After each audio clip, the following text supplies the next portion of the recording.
Hello students, welcome to my YouTube channel. नमस्कार विद्यार्थी मित्रांनो, आपल्या मॅथ समजो या युट्यूब चॅनलवर तुमचा हार्दिक हार्दिक स्वागत. आपण पाहत आहोत इयत्ता 4थी स्कॉलरशिप म्हणजेच प्राथमिक शिष्यवृत्ती परीक्षा पेपर 1 गणित या भागातील घटक. आज आपण पाहणार आहोत लेसन नंबर 26 घटक क्रमांक 26 क्षेत्रफळ आयत चौरस. क्षेत्रफळला आपण इंग्लिश मध्ये म्हणतो एरिया. रेक्टँगल आणि स्क्वेअरचा एरिया कसा फाइंड करायचा हे आपल्या 4थीच्या मॅथच्या पुस्तकामध्ये रेग्युलर सिलेबस मध्ये सुद्धा हा घटक आहे. हा आपला व्हिडिओ क्रमांक 32 आहे. मागच्या व्हिडिओमध्ये व्हिडिओ क्रमांक 31 मध्ये आपण परिमिती म्हणजे पेरिमीटर हा घटक शिकलो आणि त्यावर असणारे स्वाध्याय आपण सोडवले आणि होमवर्क साठी सुद्धा तुम्हाला 3 प्रश्न दिलेले होते. आजचा घटक महत्वाचा घटक आहे. आजच्या घटकामध्ये आपण शिकणार आहोत की क्षेत्रफळ म्हणजे काय, आयताचे व चौरसाचे क्षेत्रफळ कसे काढायचे, त्यासाठी काही सूत्र आहे का, मग या घटकावरचे स्वाध्याय कसे सोडवायचे, पेपरमध्ये कशा प्रकारचे प्रश्न या घटकावर विचारले जातात, या सर्व गोष्टींचा सराव आज आपण आजच्या व्हिडिओ मार्फत करणार आहोत.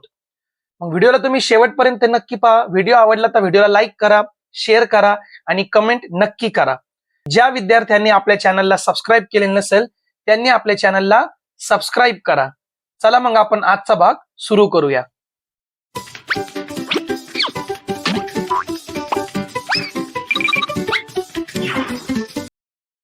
मग काही महत्वाच्या गोष्टी आपण समजून घेऊ. एखाद्या आकृतीने पृष्ठभागावरील व्यापलेले जागेचे माप म्हणजे त्या आकृतीचे क्षेत्रफळ होय. म्हणजे पहा, मी इथं काय केलं पहा, इथं एक त्रिकोण काढला, आयत काढला, चौरस झाला हा, आणि वर्तुळ काढला.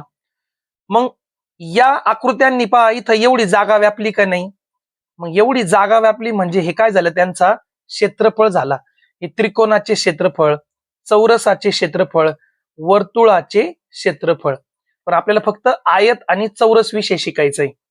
मग एखाद्या आकृतीने त्याच्या पृष्ठभागावरील व्यापलेल्या जागेचे माप म्हणजेच काय, त्या आकृतीचे क्षेत्रफळ होय. 1 सेंटीमीटर बाजू असलेल्या चौरसाचे क्षेत्रफळ 1 चौरस सेंटीमीटर म्हणजे 4 सेमी आहे असे म्हणतात. काय अर्थ याचा, समजा हा चौरस घ्या, याची बाजू आहे 1 सेंटीमीटर.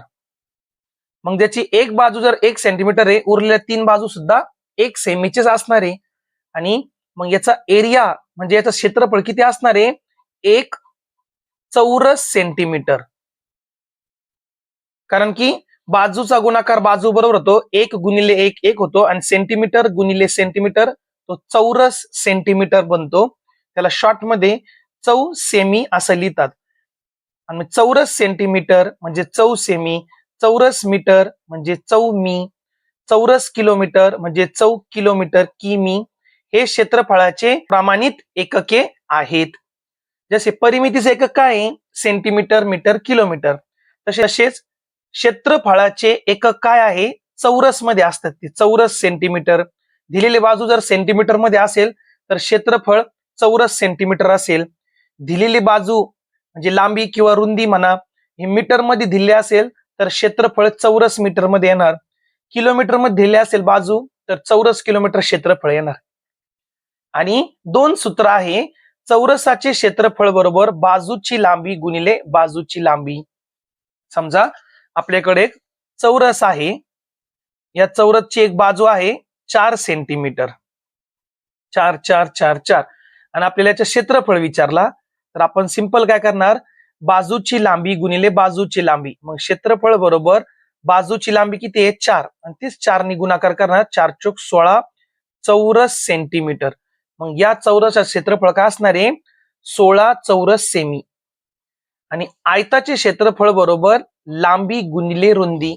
थोडक्यात लांबी आणि रुंदीचा काय करायचा, गुणाकार. मग आपल्याकडे एक आयत आहे, समजा त्याची लांबी आहे 8 सेंटीमीटर आणि त्याची रुंदी आहे 3 सेंटीमीटर. मग परिमिती म्हणजे सगळे बॉर्डरची आहे ना, या बाजूंची आपण बेरीज करतो, आणि एरिया म्हणजे हा भाग पूर्ण. थोडक्यात त्या दोघांचा गुणाकार करायचा, 8 गुणिले 3 8 त्रिक 24 चौरस सेंटीमीटर. दिलेल्या बाजू सेंटीमीटर मध्ये आहे, मग चौरस सेंटीमीटर उत्तर असणार आहे, लक्षात ठेवा. ठीक आहे, थोडक्यात गुणाकार करतो आपण, लांबी गुणिले रुंदी आणि इथं पण लांबी गुणिले लांबी, पण सगळे बाजू सारखे म्हणून बाजू गुणिले बाजू. नमुना प्रश्न आपण पाहू. सोबतच्या आकृतीचे क्षेत्रफळ किती? आता ही आकृती पहा कशी आहे. यामध्ये सगळे चौरस दिलेले आणि एका चौरसचं क्षेत्रफळ किती असणार आहे? त्याची बाजू आहे 1 सेंटीमीटर, 1 सेंटीमीटर, 1 सेंटीमीटर, 1 सेंटीमीटर. मग त्याचं क्षेत्रफळ किती होणार आहे? 1 चौरस सेंटीमीटर. किती होणार आहे? 1 चौरस सेंटीमीटर. मग 1 चौरस सेंटीमीटर 2, 3, 4, 5, 6, 7, 8, 9, 10. मग किती चौरस याच्यामध्ये? 10. मग किती होणार आहे? 10 चौरस सेंटीमीटर. 10 चौरस सेंटीमीटर पर्याय क्रमांक 2 उत्तर असेल. दुसरा प्रश्न आपण पाहू. एका आयताची लांबी 12 सेंटीमीटर असून रुंदी 4 सेंटीमीटर आहे, तर त्या आयताचे क्षेत्रफळ किती? एकदम शॉर्टकट ट्रिक. क्षेत्रफळ विचारलं म्हणजे लांबी आणि रुंदी यांचा गुणाकार करून टाकायचा. मग लांबी किती आहे? 12. रुंदी किती आहे? 4. 12 गुणिले 4 किती होणार आहे? 48. आता चूक झाली माझी. काय केलं पहा, मी आता इकडे पुढे पाहिलंच नाही.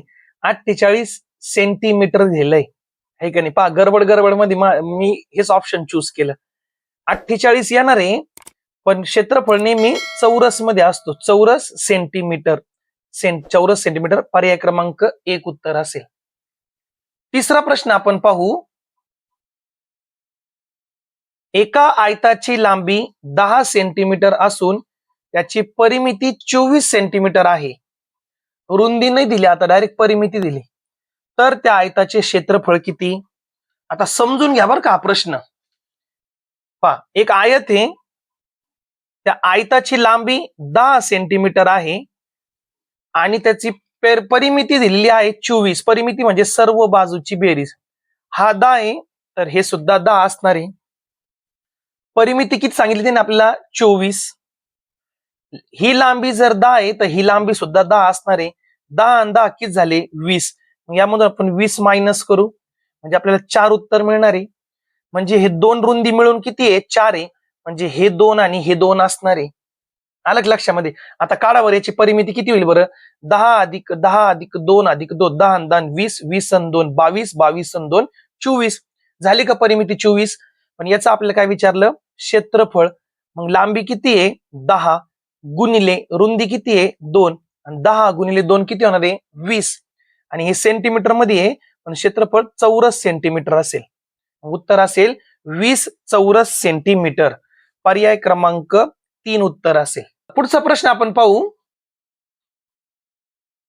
5 मीटर लांब व 4 मीटर रुंद असलेल्या एका खोलीला फरशी बसवायची आहे.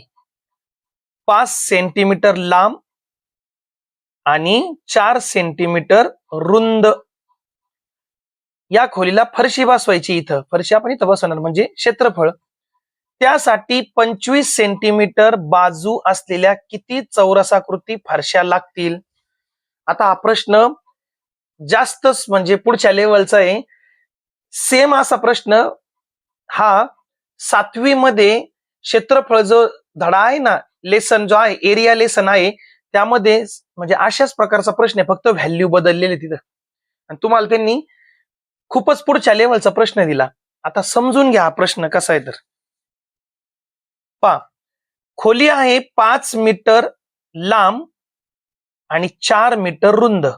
आता फरशा बसवायची म्हणजे इथं फरशा बसवायची की नाही, अशी फरशा बसवायची. आणि फरशा कोणती येते? 5 सेंटीमीटर बाजू असलेल्या चौरस आकृती.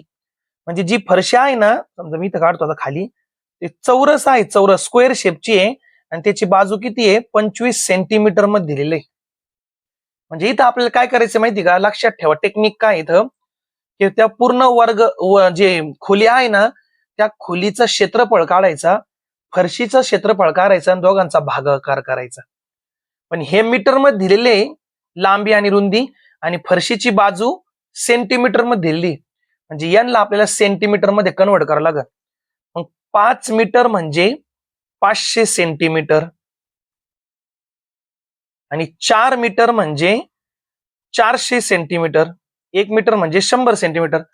आता आपण फरशीचा क्षेत्रफळ काढू, सॉरी खोलीचा क्षेत्रफळ काढू आपण. पहा, खोलीचा क्षेत्रफळ बरं का, खोलीचे क्षेत्रफळ बरोबर लांबी गुणिले रुंदी. लांबी गुणिले रुंदी. आता इथं व्यवस्थित लक्ष द्या काय म्हणतो मी तर. आता यांचा गुणाकार केला तुम्हाला खूप मोठी संख्या मिळणार आहे. पहा काय मिळणार आहे, 4 पंचे 20, 1 2 3 4, 1 2 3 4 म्हणजे 2 लाख चौरस सेंटीमीटर. हे काय असणार आहे, त्या खोलीचा क्षेत्रफळ असणार आहे. आणि त्या फरशीचा आपण क्षेत्रफळ काढू है ना. फरशीचे क्षेत्रफळ बरोबर बाजू गुणिले बाजू. किती बाजू, 25 गुणिले 25, 625 आहे. नाही करायचं, हे घेऊ नका, एवढंच घ्या. आणि तुम्हाला काय म्हणलो, त्यांचा करायचा भागाकार. काय करायचं, त्यांचा भागाकार. मग वरती आवश्यक स्थानी म्हणजे कोणाचं क्षेत्रफळ येईल, मोठी संख्या म्हणजेच काय, खोलीचे क्षेत्रफळ भागिले फरशीचे क्षेत्रफळ. खोलीचे क्षेत्रफळ किती आहे, 500 गुणिले 400, त्याला 2 लाख नका घेऊ तुम्ही, कॅल्क्युलेशन वर्क वाढन तुमचा. आणि भागिले 25 गुणिले 25. आता पहा हे, आता हा कॅल्क्युलेशन तुम्हाला चौथी मध्ये जमणार नाही, तरी मी सांगतो इथं गुणाकार आहे आणि आपण काय करणार, इथं भागाकार करणार आहे. मग आता पहा, म्हणजे हे गुणाकार आहे अंशस्थानी आणि छेदस्थानी, पण दोन संख्या वरती पण खाली पण म्हणजे भागाकार आहे ना. मग आता 25, 500 ला 25 ने भाग द्या, 25 एक 25, 25 दुने 50 आणि हा 0 लावा वरती. बरोबर आहे की नाही. आता काय उरलं पहा, इथं आपल्याकडं इथं 20 आहे, इथं 25 आहे. या दोघांना 5 ने भाग जाईल का नाही, 5 5 25 आणि 5 चोक 20. काय उरलं आपल्याकडे पहा, 4 गुणिले 400 भागिले 5. आता या 5 ने या 4 ला भागणे जरा, पण 40 ला भाग जाईल ना. 5 एक 5, 5 8 40, 40 आणि वरचा 0. काय उरलं, 4 गुणिले 80. 4 गुणिले 80 किती होईल बरं, 8 चोक 32 आणि वरचा हा 0. 320 फारशा बसतील. किती फारशा बसतील ते, 320. पर्याय क्रमांक 4 उत्तर आहे. हा खूपच ऍडव्हान्स लेवलचा झाला तुमच्यासाठी. थोडक्यात काय केलं आपण, जे आपण खोलीमध्ये फरशी लावायची आहे, फरशी सेंटीमीटर मध्ये दिली, बाजू त्याची चौरस आकृती दी आणि खोली आयताकृती. मग खोलीचे क्षेत्रफळ भागिले फरशीचे क्षेत्रफळ घ्यायचं, लक्षात ठेवाय. चला आता आपण सरावसाठी दिलेले प्रश्न पाहू. या अशा प्रकारचा प्रश्न तुम्हाला आला तर खूपच भारी काम होऊन जाईल तुमचं. फक्त किती चौरस ते मोजायचं आणि तेवढे चौरस सेंटीमीटर उत्तर घेऊन टाकायचं. दिलेल्या आकृतीचे क्षेत्रफळ किती चौरस एकक आहे, चौरस मीटर नाही, सेंटीमीटर नाही, एकक शब्द वापरायचा. एक चौरसाचे क्षेत्रफळ बरोबर एक चौरस एकक. 1 2 3 4 5 6 7 8 9 10 आणि 11. मग एकाचं जर एक चौरस एकक क्षेत्रफळ आहे तर 11चा किती असणार आहे, 11 चौरस एकक. पर्याय क्रमांक 1 उत्तर असेल. दुसरा प्रश्न आपण पाहू. 12 सेंटीमीटर बाजू असलेल्या चौरसाचे क्षेत्रफळ किती, 12 गुणिले 12 144. 12चा वर्ग 144 चौरस सेंटीमीटर आहे. एकक सुद्धा पाच जा व्यवस्थित. पर्याय क्रमांक 3 उत्तर असेल. तिसरा प्रश्न आपण पाहू. एका आयताची रुंदी 20 सेंटीमीटर असून परिमिती 160 सेंटीमीटर आहे, तर त्या आयताचे क्षेत्रफळ किती. परत एक प्रश्न तुम्हाला सॉल्व्ह करून दिलता का, त्याच प्रकारचा प्रश्न आला. म्हणजे पहा,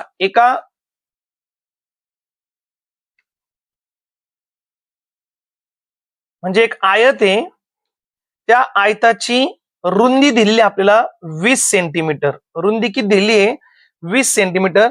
आणि परिमिती दिलेली आपल्याला, परिमिती दिलेली आहे 160 सेंटीमीटर.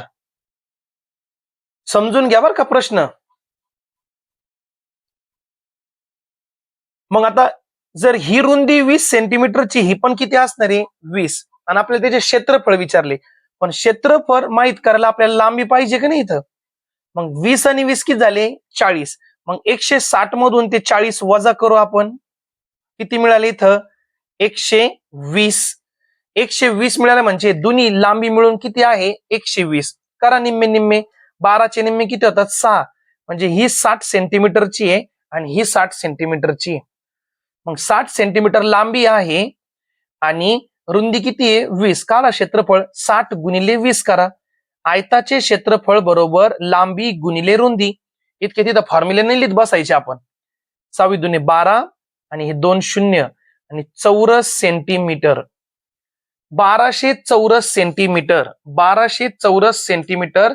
पर्याय क्रमांक 2 उत्तर आहे 1200 चौरस सेंटीमीटर. चौथा प्रश्न आपण पाहू. एका आयताची लांबी व रुंदी अनुक्रमे 14 सेंटीमीटर व 6 सेंटीमीटर आहे, तर त्या आयताच्या परिमिती असणाऱ्या चौरसाचे क्षेत्रफळ किती असेल? पहा, एका आयताची लांबी आणि रुंदी दिली आहे 14 आणि 6, तर त्या आयताच्या परिमिती एवढी असणाऱ्या चौरसाचे क्षेत्रफळ किती? आता आयताची परिमिती काढायला लागेल. बर, 14 आणि 6 किती झाले? 20. आणि 20 आणि 20 किती होणार आहे? 40. किती होणार आहे? 40. म्हणजे या आयताची परिमिती किती असणार आहे? 40 सेंटीमीटर. काय म्हणतात ते व्यवस्थित ऐका बरं का. तर त्या आयताच्या परिमिती एवढी परिमिती असणाऱ्या चौरसाचे क्षेत्रफळ किती? म्हणजे आता एक चौरस असा आहे की त्याची परिमिती याच्या परिमिती इतकी असणार आहे. मग आयताची परिमिती किती आली? 40 सेंटीमीटर. मग याची पण परिमिती किती असणार आहे? 40. मग या चौघांची बेरीज 40 म्हणजे एक एक जण किती असणार आहे? 10 10 10 10. मग क्षेत्रफळ काढा. 10 गुणिले 10 बाजू गुणिले बाजू 10 गुणिले 10 100 चौरस सेंटीमीटर. पर्याय क्रमांक 4 उत्तर असेल. समजतं ना विद्यार्थी मित्रांनो? पहा, अशा प्रकारचे प्रश्न आहे, तुम्हाला थोडा सोपा पण विचारू शकतात. आणि क्षेत्रफळ, परिमिती, वर्तुळावर हे सर्व जेवढे भूमितीचे घटक आहे ना, या प्रत्येक घटकावर एक प्रश्न हमखास विचारला जाणार आहे. विद्यार्थी मित्रांनो, हाताने मार्क घालू नका, व्यवस्थित अभ्यास करा. नसन समजेल तर तुम्ही थोडंसं व्हिडिओ मागे घेऊन परत समजण्याचा प्रयत्न करा. आणि जरी पण समजत नसेल तर तुम्ही कमेंट मध्ये सांगा, सर मला ह्या प्रश्नाचं उत्तर नाही समजला किंवा हे तुम्ही सांगितलं हे नाही समजलं. मग एक डाऊट सेशन मध्ये मी कमेंट मध्ये मी वाचतो, बरेचशा मुलांना डाऊट आहे, मग ते आपण एक डाऊट सेशन मध्ये घेऊन टाकू ते. मग जे पण विद्यार्थी आपल्या चॅनलवर नवीन आहे त्यांनी आपल्या चॅनलला सबस्क्राईब करा, लाईक करा आणि शेअर करा, है ना. सबस्क्राईब करायला तुम्ही अजिबात विसरू नका. पाचवा प्रश्न आपण पाहू. 12 मीटर रुंदी व 16 मीटर लांबी असलेल्या बागेत 6 मीटर बाय 6 मीटर 4 मीटर गुणिले 6 मीटर या मापाचे वाफे करायचे आहे, तर असे किती वाफे तयार करता येईल? आता समजून घ्या प्रश्न, प्रॅक्टिकल क्वेश्चन आहे. 12 मीटर रुंदी आणि 16 मीटर लांब. 16 मीटर लांब आणि 12 मीटर रुंदी असणारा काय आहे? एक बाग आहे, बाग. आणि त्या बागेमध्ये काय करायचं पहा, 4 मीटर गुणिले 6 मीटर 4 मीटर गुणिले 6 मीटर म्हणजे हे 4 मीटर आणि असं 6 मीटर असे वाफे बनवायचे. तर किती वाफे बनतील ते आपल्याला सांगू राहिले तर विचारलं. मग जर व्यवस्थित जर डायग्राम मध्ये जर आपण कन्व्हर्जन केलं, पहा हे 16 आहे ना, मग 4 4 मीटरचे किती होतील बरं? 4 भाग होतील. व्यवस्थित पहा बरं काय झाले. हे 4 4 हे 4 हे 4 हे 4 हे 4 4 अधिक 4 अधिक 4 अधिक 4 16. 16चे आपण 4 4 मीटरचे 4 भाग केले. आणि 6 मीटर रुंदी आहे आणि पूर्ण किती आहे? 12. 12चे करा निम्मे म्हणजे हे 6 आणि हे पण किती होणार आहे? 6. आता डायग्राम थोडी छोटी मोठी झाली पण समजण्याचा प्रयत्न करा. किती वाफे बनले पहा बरं आता. 1 2 3 4 5 6 7 8. किती वाफे बनले? 8. हे 12 मीटर रुंदे आणि 6 मीटरचे वाफ पाहिजे त्यांना रुंदाचे, आणि परत 6 उरणार आहे का नाही, म्हणजे बरोबर 6 6 मीटरचे उरायले नाही, हे 4 4 मीटरचे होणार आहे. म्हणजे किती होणार आहे टोटल? 8. 8 काय होतील तिथं? वाफे तयार होतील. पर्याय क्रमांक 3 उत्तर आहे. पुढचा प्रश्न पहा 6वा. 4 सेंटीमीटर बाजू असलेल्या चौरस आणि लांबी 8 सेंटीमीटर व रुंदी 2 सेंटीमीटर असलेल्या आयत यांच्या क्षेत्रफळामधील फरक किती? खूपच ट्रिकी, म्हणजे जास्त लेंदी प्रश्न विचारले त्यांनी. पहा, 4 सेंटीमीटर बाजू असलेला चौरस, व्यवस्थित पहा बरं का. 4 सेंटीमीटर बाजू असलेला चौरस, याचे पण क्षेत्रफळ काढायचे. आणि आयत जे ते आयत 8 लांबी आणि 2 रुंदी आहे. 8 लांबी आणि 2 रुंदी सेंटीमीटर मध्ये. आणि यांचा आपल्याला फरक विचारला की बेरीज विचारली पाहून द्या. फरक विचारला म्हणजे आपण दोघांचे काय काढू पहा इथं आता क्षेत्रफळ काढू. 4 गुणिले 4 16 चौरस सेंटीमीटर. 16 चौरस सेंटीमीटर या चौरसाचे क्षेत्रफळ असतील. आणि या आयताचे किती असेल लांबी गुणिले रुंदी हे सुद्धा किती असणार आहे 16 चौरस सेंटीमीटर. आणि फरक किती मग 16 वजा 16 0. फरक किती आहे 0 चौरस सेंटीमीटर. काहीच फरक नाहीये. थोडक्यात दोघांचा क्षेत्रफळ सारखा आहे. 7 नंबरचा प्रश्न आपण पाहू. शेजारील आकृतीत काही चौरस दाखवले आहेत. आकृतीच्या मोकळ्या भागात त्याच मापाचे आणखी किती चौरस बसतील. त्याच मापाचे आणखी किती चौरस बसतील. एकदम सिंपल टेक्निक काय करायचं पहा. पट्टी घ्यायची आणि सरळ लाईन काढून घ्यायची अशी. हे पहा आणि ह्या आपण काढल्या ना किती चौरस काढले पहा बरं आपण 1 2 3 4 5 6 7 8 9 10 11 12 13 14 आणि 15. आता इथं प्रश्न आपल्याला कसा विचारू शकतात माहिती का. उरलेल्या भागाचे क्षेत्रफळ काढा 15 चौरस सेंटीमीटर उत्तर येईल है ना. किती भाग किती आहे म्हणजे मोकळी जागा किती बसतील हे विचारलं. मग आपल्याला काय विचारलं तर त्या मापाचे आणखी किती चौरस बसतील. एकूण चौरस आपल्याला विचारलेले नाहीये. किती चौरस बसले बरं या मोकळ्या जागेमध्ये 15. पर्याय क्रमांक 2 उत्तर आहे. आणि तशी एकूण किती आहे 24 आहे. 15 16 17 18 19 20 21 22 23 24. एकूण जर विचारलं असतं तर 24 उत्तर आलं असतं.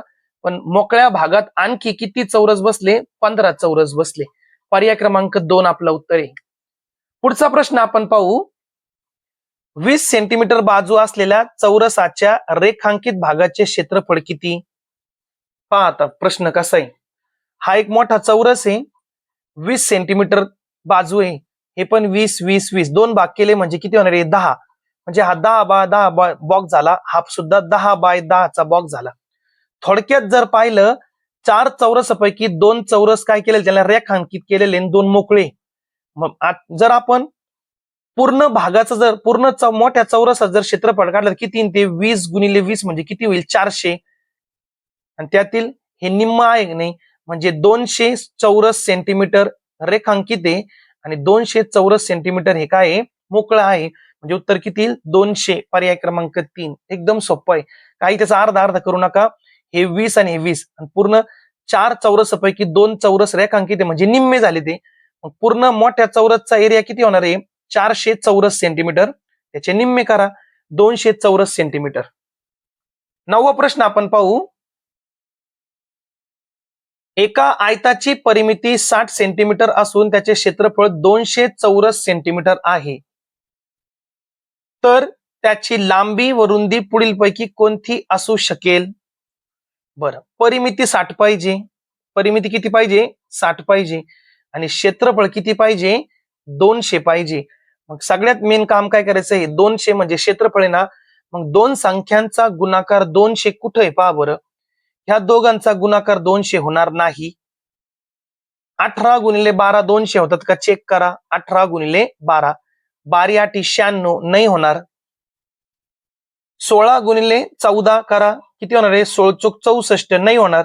एकदम सिंपल. पर्याय क्रमांक 3 उत्तर आहे. तुम्ही म्हणा सर कस काय पहा मी काय शॉर्टकट लावलं. क्षेत्रफळ किती आयताचे हा आयत आहे ना. क्षेत्रफळ किती 200 म्हणजे लांबी गुणिले रुंदी दोघांचा गुणाकार 200 व्हायला पाहिजे की नाही. मग यांचा पण गुणाकार 200 होत नाही. यांचा पण गुणाकार 200 होत नाही. यांचा पण गुणाकार 200 होत नाही. पण 20 गुणिले 10 मात्र काय होतो 200 होतो. झालं क्षेत्रफळ 200. मग हे 20 येते हे सुद्धा 20 असणार आणि हे 10 येते हे सुद्धा 10 असणार. 20 अधिक 20 40 40 अधिक 10 50 50 अधिक 10 60 आणि 60 परिमिती सुद्धा आली. जर दोन पर्याय असे असते त्यांचा गुणाकार जर 200 आला असता तर ती किंमत इथे दाखवून पाहिजे त्यांची परिमिती 60 येते का ते सुद्धा चेक करून घ्यायचं आणि तो उत्तर सिलेक्ट करून टाकायचा. 10वा प्रश्न आपण पाहू. एका आयताकृती वर्गखोलीची लांबी 8 मीटर व रुंदी 6 मीटर आहे. त्या वर्गखोलीत फरशी बसवण्यासाठी एका चौमीटर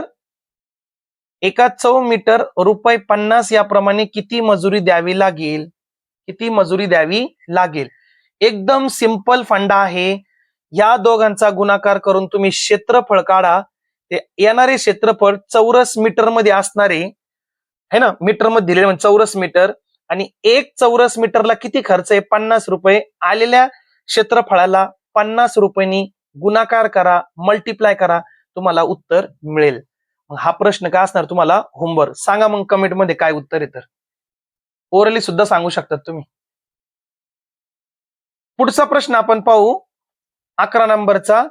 13 सेंटीमीटर लांब 25 सेंटीमीटर रुंद असणाऱ्या दोन आयत एकमेकांच्या रुंदीच्या बाजूने जोडले गेले तर तयार होणाऱ्या नवीन आयताचे क्षेत्रफळ किती? मस्त क्वेश्चन आहे हा सुद्धा. दोन आयत दोन्ही सारखे 13 सेंटीमीटर लांब आणि 5 सेंटीमीटर रुंद आणि रुंदीच्या भागापासून एकमेकांना जोडले गेले ते है ना. 13x5 चा आयत आहे.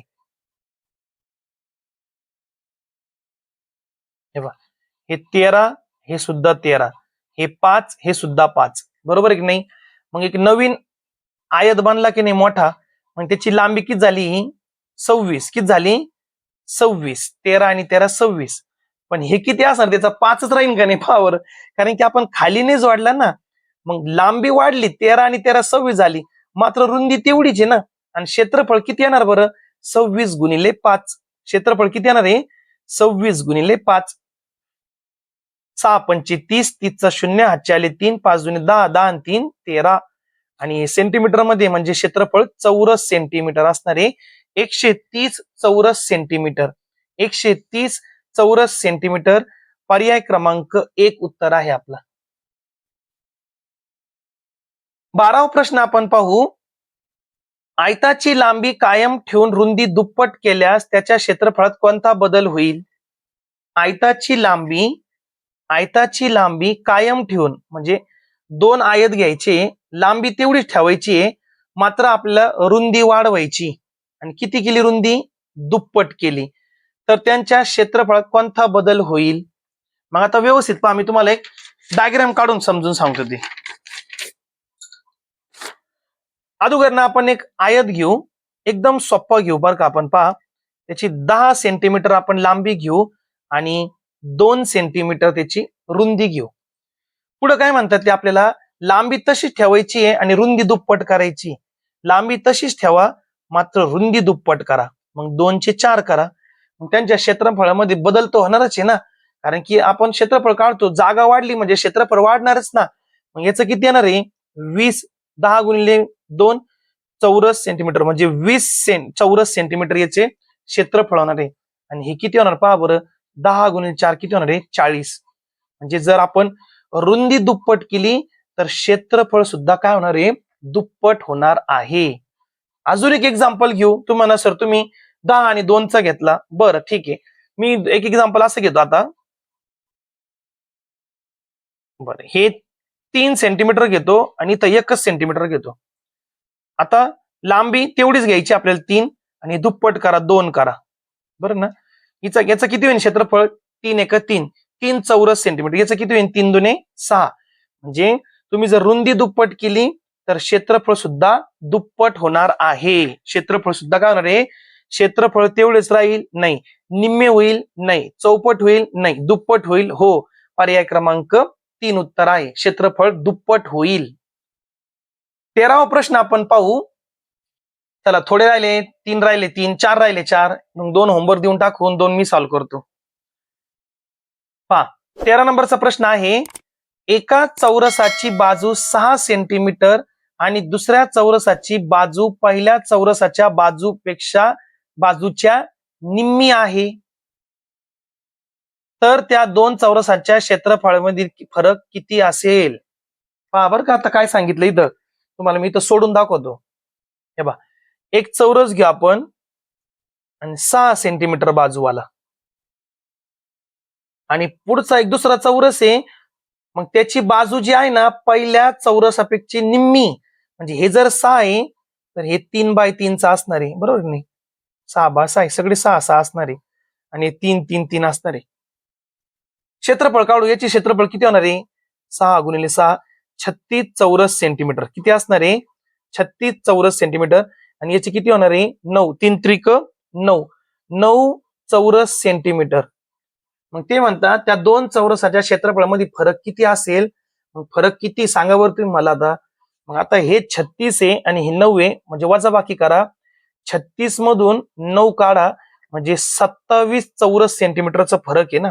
म्हणजे हे पहिला वाला जास्त मोठा आहे, 27 चौरस सेंटीमीटर पेक्षा जास्त आहे आणि एक तेवढा कमी. पर्याय क्रमांक 4 उत्तर येईल. 14वा प्रश्न आहे 80 मीटर लांब व 20 मीटर रुंद मापाचा भूखंड 500 रुपये चौरस मीटर दाराने विकला तर भूखंडाची विक्री किंमत किती. अरे बाबा तो काय आहे, आयताकृती आहे ना भूखंड. मग 80 मीटर आणि 20 मीटर त्याचा क्षेत्रफळ काढा गुणाकार करून आणि आलेल्या क्षेत्रफळाला 500 ने गुणा. त्याची एकूण किंमत तुम्हाला मिळणार आहे, कारण की एक चौरस मीटर किती रुपयाला आहे, 500 रुपयाला आहे. मग किती चौरस मीटर ते फाइंड करा, 500 ने गुणा, तुम्हाला उत्तर मिळेल. मग होमवर्क असेल 14 नंबरचा तुम्हाला. 15 नंबरचा प्रश्न पाहू. 48 मीटर लांब व 12 मीटर रुंद असलेल्या हॉलला 64 चौरस कृती फरशा लागतात तर प्रत्येक फरशीची परिमिती किती. पहा आता प्रश्न कसं दिले आपल्याला. 48 मीटर लांब आणि 12 मीटर रुंद. 48 मीटर लांब आणि 12 मीटर रुंद हे काय हॉल आहे आणि या हॉलमध्ये 64 चौरसाकृती फरशा लागतात. म्हणजे किती मोठ्या फरशा ते माहित नाही आपल्याला, पण एकूण 1 2 असं करता करता पूर्ण 64 फरशा लागले. इथं 64 फरशा लागले. तर पुढे ते म्हणतात तर प्रत्येक फरशीची परिमिती किती. मग आता यांचा एरिया काढून त्याला आपण 64 ने भाग देऊ, हे का नाही. मग यांचा एरिया काय असेल, लांबी गुणिले रुंदी म्हणजे क्षेत्रफळ कोणाचे, हॉलचे क्षेत्रफळ बरोबर लांबी गुणिले रुंदी. आता एक फरशीची आपल्याला बाजूने दिलेली 64 फरशा दिलेले, मग याला 64 ने भाग द्या. मग पहा आता 64 ने भाग दिल्यावर काय होईल. आता 12च्या टेबलमध्ये 64 येतो का, नाही येत. 48 आणि 64चा काही संबंध आहे का, पहा बरं. 16 1 16, 16 2 32, 16 त्रिक 48, 16 चौक 64, 16 त्रिक 16 ने भाग देऊ दोघांना. 3चा भाग गेला आणि इथं 4चा भाग गेला. परत हे 12 आणि 4 ला भाग जाईल म्हणजे काय उरलं आपल्याकडे 3 गुणिले 12. आता तुम्हाला हे कॅल्क्युलेशन थोडं समजणार नाही कारण की मोठ्या वर्गासाठी आहे, पण प्रयत्न करा समजण्याचा. कारण की गुणाकार केल्यावर नंबर आणखी मोठा बनतो. खाली भागिले 4 आहे, मग 4 आणि 12चा भाग जातो. जे आपण असं भाग देतो ना या प्रकारे भागाकार, पण इथं शॉर्टकट असते हे. 4 1 4, 4 त्रिक 12. आता व्यवस्थित पहा बरं का. 3 त्रिक 9, 3 त्रिक 9 म्हणजे 9 मीटर त्या फरशीची काय आहे पहा. 9 मीटर काय त्याचा एरिया आहे, एरिया 9 मीटर एरिया आहे. म्हणजे ती जी फरशी आहे ना चौरस आकृती, त्याचा एरिया किती आहे, 9 मीटर. मग 9 मीटर म्हणजे ती 3 मीटर बाजूचा चौरस आकृती असेल ती. 3 मीटर बाजू असलेल्या चौरस आकृती फरशी ती. तर स्टुडंट त्यांनी आपल्याला काय विचारली, त्या फरशीची परिमिती विचारली. मग पहा बरं का, 9 मीटर क्षेत्रफळ असणारी फरशी ती. 9 मीटर क्षेत्रफळ असणारी फरशी आहे. म्हणजे 3 गुणिले 3 म्हणजे 3 सेंटीमीटर बाजू असलेल्या चौरस आकृती फरशी आहे ती. आणि आपल्याला विचारली त्याची परिमिती 3 अधिक 3 अधिक 3 अधिक 3, 3 चौक 12. परिमिती काय असणार आहे, 12 सेंटीमीटर. परिमितीला चौरस लावू नका, परिमिती मीटर आणि सेंटीमीटर मध्ये असते. मग 12 पर्याय क्रमांक 2 उत्तर आहे. आणि आजच्या व्हिडिओचा आपला शेवटचा प्रश्न. एका चौरसाचे क्षेत्रफळ 100 चौरस मीटर आहे व दुसऱ्या चौरसाची परिमिती 100 सेंटीमीटर आहे, तर त्या दोन चौरसाच्या बाजूंच्या लांबीतील फरक किती. करा प्रयत्न. आता मी नाही घेणार आहे, तुम्हाला करावंच लागेल. एक तरी अवघड प्रश्न तुम्हाला करावा लागेल. व्यवस्थित समजून घ्या. एक चौरस आहे म्हणजे 2 चौरसा विषय बुडाल ते पहा. आपल्याला छोटा मोठा माहित नाही आपल्याला. एकाचे क्षेत्रफळ आहे 100 आणि दुसऱ्याची परिमिती 100 आहे. म्हणजे चौघांची बेरीज, चौरस आहे म्हणजे सारखी सारखी ना, चौघांची बेरीज 100 आहे. मग या परिमितीवरून याची बाजू काढा आणि या क्षेत्रफळावरून याची बाजू काढा आणि दोन्हीची बाजूंमधील फरक काय तेच तुम्हाला सांगायचंय. किती फरक आहे बाजूमध्ये त्यांच्या, आलं का लक्षात? बाजूंच्या लांबीमध्ये किती फरक आहे. मग अशा प्रकारे विद्यार्थी मित्रांनो आज आपण है ना घटक क्रमांक 26 क्षेत्रफळ एरिया हा घटक शिकलो. त्यामध्ये आयताचे क्षेत्रफळ आणि चौरसाचे क्षेत्रफळ, एरिया ऑफ रेक्टँगल आणि एरिया ऑफ स्क्वेअर हा घटक शिकलो. त्याचे दोन सूत्र आहे, फॉर्म्युला आहे. एरिया कसा काढायचा, क्षेत्रफळ कसा काढायचा, परिमितीवरून क्षेत्रफळ कसा काढायचा, बाजूवरून कसा काढायचा, या सर्व प्रकारच्या प्रश्नांचा आज आपण सराव केला. पुढच्या व्हिडिओमध्ये आपण 27 नंबरचा घटक त्रिमिती वस्तू व घडणी है ना हा टॉपिक आपण शिकणार आहोत. यावर सुद्धा एक प्रश्न असणार आहे. मग आजचा व्हिडिओ जर तुम्हाला आवडला असेल विद्यार्थी मित्रांनो तर व्हिडिओला लाईक करा, शेअर करा आणि कमेंट नक्की करा. आणि ज्या विद्यार्थ्यांनी आपल्या चॅनलला अजून सबस्क्राईब केलेलं नसेल त्यांनी आपल्या चॅनलला सबस्क्राईब करा. आपण भेटूया पुढच्या व्हिडिओमध्ये. थँक्यू, धन्यवाद.